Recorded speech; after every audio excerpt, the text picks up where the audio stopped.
So in April 2020, I kind of moved rather suddenly from India to the US, and this was at the start of the COVID-19 epidemic. So one day I was in India, and then the next day suddenly I was in the US, and then by the third day I was suddenly living there because the borders were closed and I couldn't really come back. And it was also around the same time that I started on the Magnum Foundation Photography and Social Justice Fellowship. So as part of this fellowship, in one of the sessions we had with Fred Richin, I guess we had like some kind of beginning exercises to just loosen ourselves up or to kind of, unlearn or maybe just to learn to look at things anew or just kind of shake the foundation of our practice because everything was anyway shaken and shaky already, right? This was like April and March 2022, May 2020, and we all know how that time was. So one of the assignments we got from Fred was to spend, I think, like 2 or 3 days kind of going through our news and social media consumption and to curate 10 images from that to tell a story of the world around us. And it was at this time when we got this assignment, I had just flown back from India to the US. The lockdowns were in place. I was kind of suddenly isolated at home in Austin with my husband. The lockdowns were pretty severe. We couldn't go out. So I was consuming a lot of news, both from India and from the US, because I was very worried about what was happening around me physically, but also very worried about what was happening in my home, which was India, where my parents lived. So it was like 12 hours during the day, I would like look at news from the US, and then 12 hours at night, I would look at news from India. And I was just completely overwhelmed by all of this, and nothing was making any sense to me. So so when we got this assignment, like curate 10 images from the news to share with everybody, when I got that assignment at this point, when all of the lockdowns and pandemic had just started, and I couldn't make sense of the world around me, and I was struggling. Like, if I can't make sense of the world around me, how am I going to express it to other people? So it was at this moment when I was feeling very unresolved and kind of shaken, but I was also trying to cut through a lot of the noise and actually see what I was seeing around me, because it was like just this huge march of images coming at all of us pretty much. So that was the prompt for this work, really. I started, so all these images in this book are from the news from like April 1st or like April 6th to May 5th, about like a month in 2020. And it was from all the news I was consuming or looking at.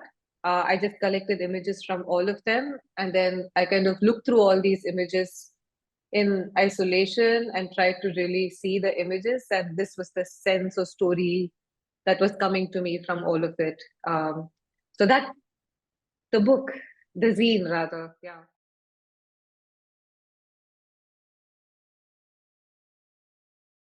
It's very interesting actually that you spoke about the pandemic, because while I was going through the book, one thing that really stood out to me was this idea of touch that we have, in which we used to actually have very prevalently in photography, because a photograph was made with hands.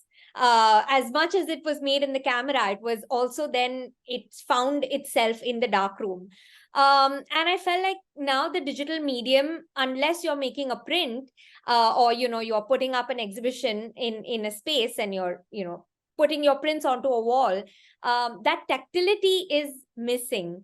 And what I found in the book is that you're bringing back this idea of how much hands play a role with imagery. And now you spoke about the pandemic, which was a time when there wasn't any touch.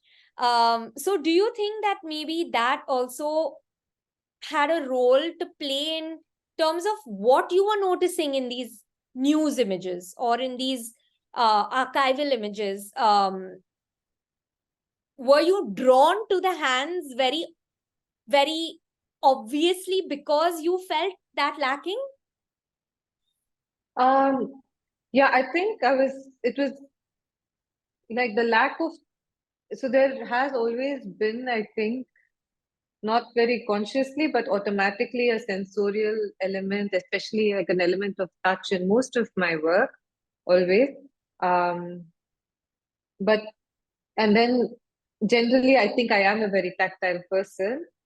And then when the pandemic happened, and I think the sense I felt the most loss of was the loss of touch, and tactility.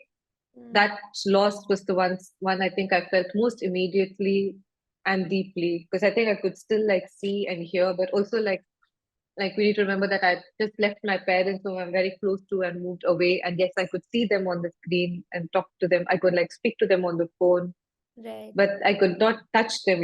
Like when I left them at the airport, I was just thinking, like when I hugged my mom, I think it could be the last time we hug. Like we don't know, right?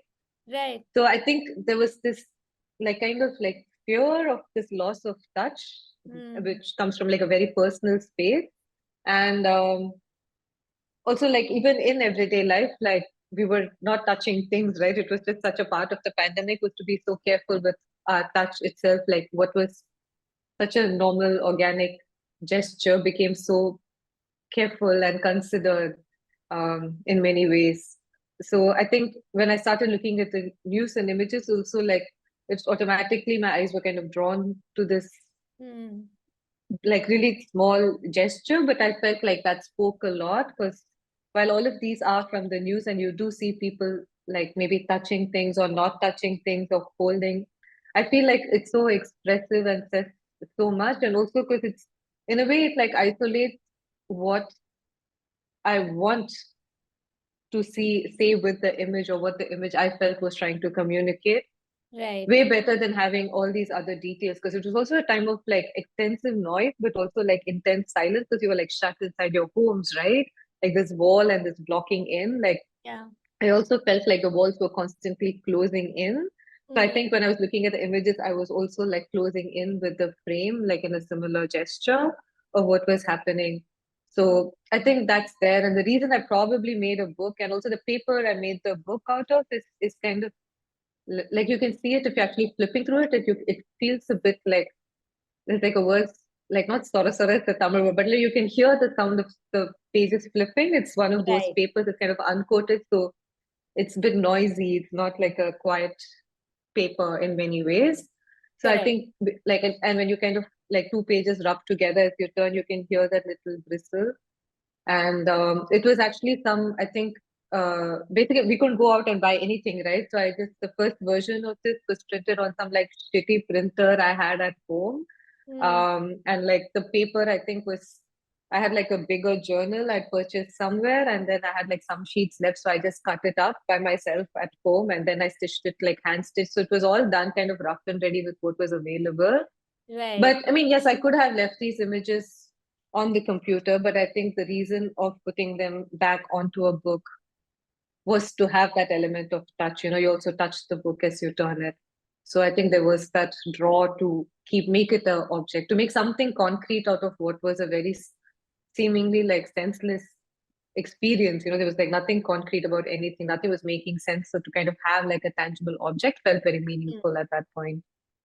So Right. even the final version of the book, actually, we didn't change anything, I think, from the initial maquette. But maybe we'll get to that in your question. I don't know. So I will leave that here. Yeah. Yeah. No, and we can actually get to it right away. That what I found. So there are these, while I was kind of looking at works, the usage of hands, and it's actually quite funny because it's something that I have noticed a lot in my contemporaries, that we all tend to photograph hands a lot, whether it's our own or whether it's another's, or even the act of just holding on to each other or to an object. And while I was doing that research, there was a photograph that I came across that Alfred Stieglitz had taken of Georgia O'Keeffe in the Mm-hmm. 1919s, and there was a whole series on hands. And I was like reading a little bit about it, and it was written that the reason he worked on this series was because he admired the art that was made by these hands. So this idea of how making a portrait, it does not actually have to be of the face at all. Mm-hmm. A portrait can be so many different elements and different like mosaics coming together. um where was I going with this? So yeah, coming back to that, I wanted to, oh yeah, right, this is where I was going with it, is that I was then reading about that, and then I got to this book that was published by Chose Commune, and it's called Jeu de Main, and it's about it's this collective archive by different artists on hands. But what I did Mm-hmm. find in that book is that it was uh more formal, in terms of like the paper, in terms of its size, in terms of where the images were placed. While in your, since it's a zine, it's there's a completely different feeling to a collective archive. So Mm-hmm. yeah, what was that process like from the dummy to then saying, hey, you know what, this is the final form of the book?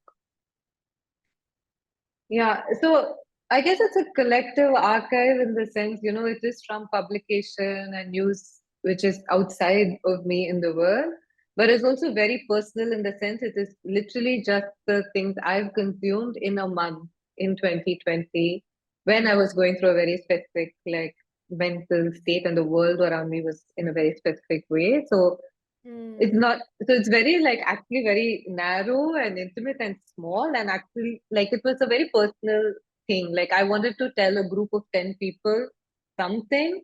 So I made it and I told them that that was the intention. It wasn't a study, it wasn't right. like with any kind of preconceived thought or notion. There was no like expansive research, nothing. It was just this small short attempt. Mm, And because it was something which was made with that sense of urgency, right? Because I had that deadline in 3 days to complete and share it, but also because I was yeah, feeling these emotions which needed like an urgent expression. And I feel like making these books kind of allows me that expression. right, The zine was kind of like a good vehicle because a zine is kind of urgent and immediate and rough and ready and it's done and it's out. right. So, like I said, the paper was sourced from something I had already. I had like binding thread, and the size was basically, I think, in A4. If you make a grid and you auto print it from preview, if you put like 8 images, this is the size it prints at. Got And yeah, that was the size. I didn't do like a Photoshop layout, nothing. And it. also, if you see like the images themselves, like some of the images, you'll notice these lines running across it. So Mm, those are like the printer head lines because it was just my shitty home printer and it wasn't right. nothing great, and I hadn't cleaned the head in forever, I think. So you can see by the end of it, some of them has like missing spots of ink. It has these lines running across. And that's what the dummy was. Like I made it and it was just 2020. I finished making it in May sometime and it's just lying in my studio. And at some point, like it moves this my different studios and it lands up in this studio I'm kind of sharing with the publisher of this book, Helen Jones, at Pine Island Press. We shared a studio space for like a year and a half or something. So at some point, it lands up in that studio, and it's like I have this one shelf or like work table where like all these dummies are just lying about and like in a Mm, mess, a pile. And then she was browsing through it, and then she saw it, and she's like, "Hey, what's this?" Then I mm, spoke to her about it, and she's like, "I want to publish it." I was like, "Sure." And then right. that's quite how it came about. And her press is, they specialize in publishing zines more than books. And so Got we also thought it's like a good fit because this was intended as a zine. And so when we finally made the book or like zine in its final form, we almost replicated 1:1 the way the original was made. So we didn't like we scanned I had like a scan of the dummy, like because my hard drive crashed soon after the assignment and I lost all the digital images, the cropped versions of it. I just had like unsorted files of images. But then I had the book, so we scanned the book, and then we thought, it makes sense to include things like the printer lines, the uneven edges, because it speaks to this act of me putting something together personally and with a sense of urgency. So a lot of the formal decisions were made to kind of replicate the feeling of the original little single zine which was made. So which is why like it is the size it is in, which is the size I made it in. The images are that size. And also the stitching, it's hand stitched. And in terms of paper, we just went to, I think, like a surplus store with this like dummy in hand. And we just asked that guy, do you have any paper like this? And we walked around and we found like a bundle and then we bought it and we printed it on that. So we didn't like do too much to it after because we also wanted the production of it to mirror that feeling of being quick, to hold on. I feel a lot of times I think I make something and then it's like it feels like it feels right and then it becomes like over processed, over refined, or I think I work it too much and I kill it, and then we were like, okay, let's not do that for once. And well, it's just a zine, let's take a risk and see what happens. So that's why this is the way it is. Right, right. And there's no sense of context that's given when you look at the book, right? Like when you're looking at the book, you are just looking at the images and then putting yourself into those images. So it's your perception of them. There isn't text that goes with it. There isn't, a description or anything like that. So was that also deliberate? Was that something that you felt like if you talk about this idea of touch during the pandemic or this idea of what, that this was what you consumed in a month, would it take away from the almost quirkiness of it? Because it almost feels quirky. And but the thought behind it is not at all quirky. It's quite intense and deep. So yeah, I just wanted to know what that was like. Yeah, I think we spoke about it a lot and we tried like versions because the original one didn't have any context to it because it felt like we didn't need context to it. We were living in the context of it.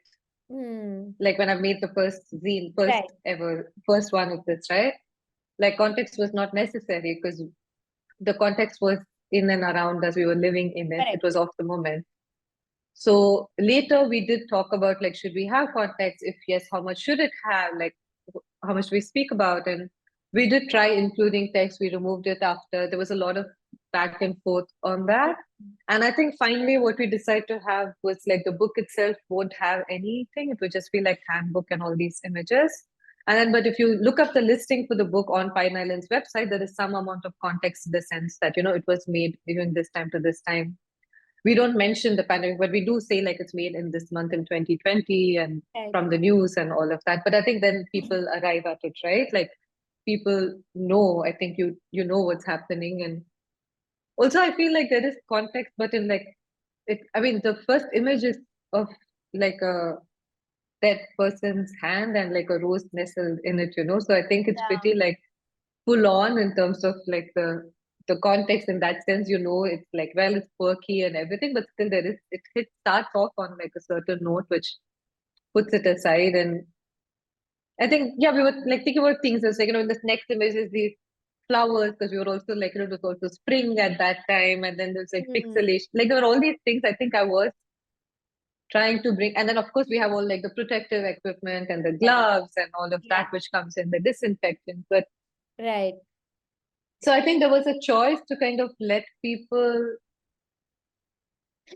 go through it on their own terms and then just arrive at it. Because I think, yes, it is very quirky and kind of like sometimes silly in the way like the left and the right page interact. There is like sets happening there. Right. But also I think like if you like look at it a few times, that something's slightly off. And also I think there is something like morbid about like just these hands and no face, like no identity, like no lack of context in that sense. I think that lack of context brings a certain like quirk, but also some amount of like violence, which I think was present at that time. No, like there is this tension, I think, in the lack of context itself. So Right. yeah, many decisions, but we just felt like having that was just making it too kind of on the nose in a way. You were like saying it all like right up front, and then we're like, then what's the point? You know, like okay, then, but also like, you know, if you say like from the news of 2020, people already have like hundreds of images pretty fresh in their mind from the news of 2020 that's going to come to them.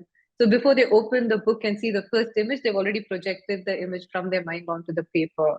If you Correct. know what I'm saying, I think it's because we're like so close to it also right now, right? So, yeah. So I think that was like, yeah, so few different things, but so we finally decided let's go without it.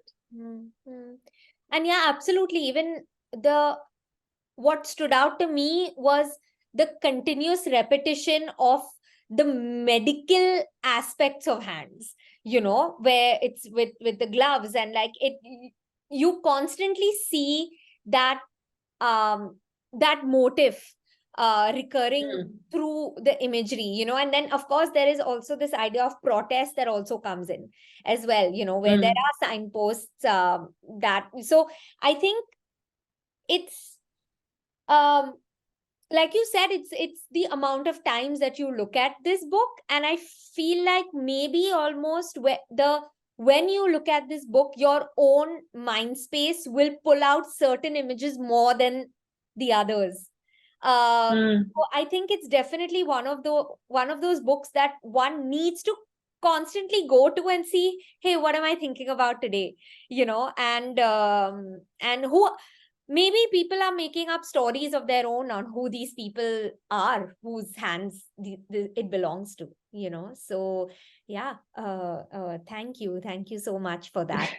And I think that's pretty much covers what I would like to ask you, but is there anything that you feel like we might have missed out on, or anything that you'd like to talk about? Oh, I'm not quite sure. I guess we could talk about Betty the cat who's there on Oh, the right, of course, the cover. cover of the book. Yeah, absolutely, we must talk about the cover. um, No, that was just a joke. But yeah, no, I think that was like one of the, there was like so much heaviness and pain and hurt. And then you also come across news like this, you know, a cat wanders into like the frame, and then now the cat is a feature in the weather report on the news station yeah. constantly. And this man's like kind of like he's in a suit jacket, obviously he's like very true, but like such a gentle like touch. And I think that moment really kind of shifted things, and Hmm. in the sense, you know, that it's not all like it was a complicated time, you know, there are also things which started. And this is also when I was reading, like, you know, that of course everybody knows this essay, that pandemic is a portal by Arundhati Roy, right? And then Yeah. also about change and what it's kind of leading to or opening up, and to kind of be sensitive to those possibilities, I guess. So Yeah. that's also why like the book is also like varied in terms of like the tone. I think I was consciously trying to keep it a bit um fluctuating or open in some ways. And it's also the only image where you feel like the camera has moved slightly further away, Yeah.